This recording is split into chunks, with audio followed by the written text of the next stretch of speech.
Rabbim günümüzü hayır eylesin. Bizleri şu an burada bir araya getirdiği gibi Rabbim ahirette de cennetinde bir araya getirerek cemaliyle müşerref eylesin.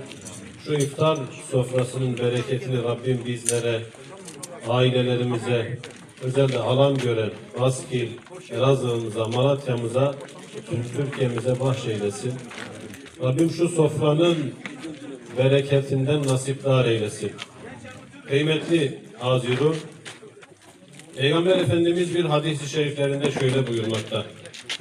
Men kâne yu'minu billahi vel yevmil âhiri felyekul hayran ev liyasmut.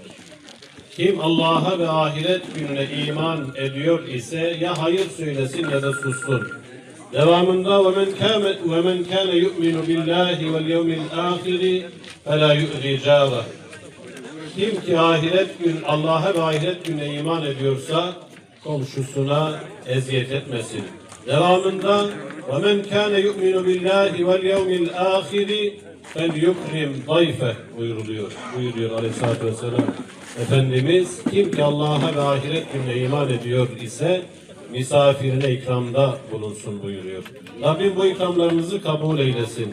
Misafire yapılan ikram makbuldür. Hele iftar sofralarında sözü fazla uzatmayacağım. Peygamber Efendimizin şu tavsiyesi ve duasıyla inşallah bitireceğim.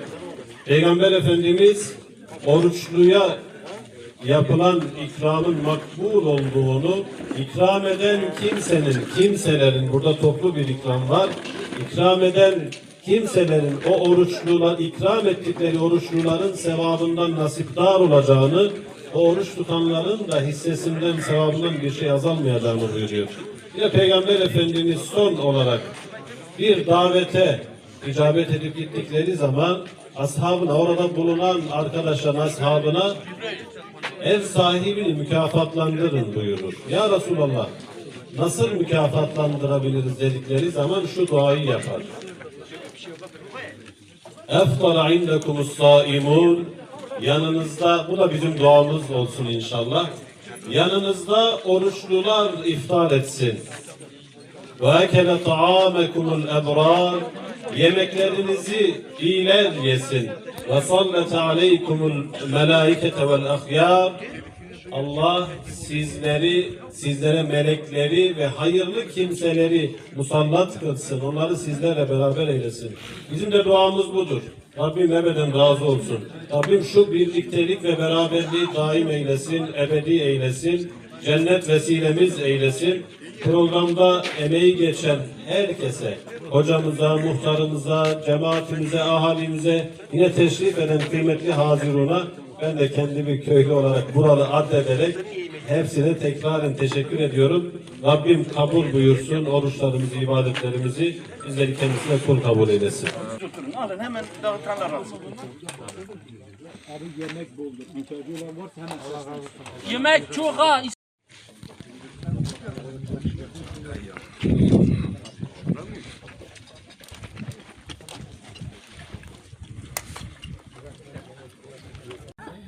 Bu iftar saatinde yaklaşık 40 dakikadır, bir saattir beraberiz. Hep güzel ve iyi şeylere tanıklık ediyoruz. Şu mübarek Ramazan ayında iftar sofrasında birlikteyiz. Bu birlikteliğimiz, birlik ve beraberliğimizin en güzel göstergesi. Aramızda çocuklar, yaşlılar, büyükler, devlet görevlileri, köyün sakinleri, kısacası birlik ve beraberliğin en güzel örnekliğini burada göstermiş oluyoruz. Bundan dolayı hepinize teşekkür ederim. Bu yemeğin tertip edilmesinde öncelikle fikir olarak zeminini hazırlayan hocamıza teşekkür ediyorum. Sonra da fikrin devamı olarak Sayın Muhtarımız, kıymetli babası büyüğümüz ve siz köy sakinleri, Alanköy'ün sakinleri el birliğiyle, güç birliğiyle, maddi ve manevi destekle beraber şu iftar sofrasının hazırlanmasına katkıda bulundunuz. Hepinize teşekkür ediyorum. Daha fazlasını Rabbim size ziyadesiyle ikram ve ihsan eylesin. Hem bu dünyada hem de öteki dünyada. Ramazan ayında gerek ilçe merkezinde, gerekse köylerimizde bu ve buna benzer iftarlara iştirak ediyoruz. Bu iftar sofrası da bu köyde bir an önce muhtarımızın bana ifade ettiği şekilde ilk oluyor.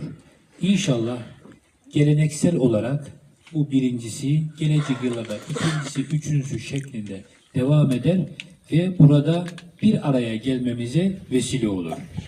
Çünkü şu anda yanımızda Malatya Sosyal Hizmetler İl Müdürümüz var. Buralıdır kendisi ama bu vesileyle buraya geldi. Yine müdür yardımcımız var. Yine iş insanlarımız var. Yani bu iftar sofrası bir araya gelmemize de vesile oluyor. Bir araya geldiğimizde ne oluyor? Muhabbet oluyor. Dostluklarımız pekişiyor. Bizler büyüklerden bir şeyler duyuyoruz, istifade ediyoruz. Dolayısıyla her şekilde hayra ve güzelliğe vesile oluyor. Bu güzelliğin, hayrın bu hale gelmesine tekrardan söylüyorum, katkı sağlayan hocamıza, muhtarımıza, büyüklerimize, çocuklara, çalışma arkadaşlarıma teşekkür ediyorum.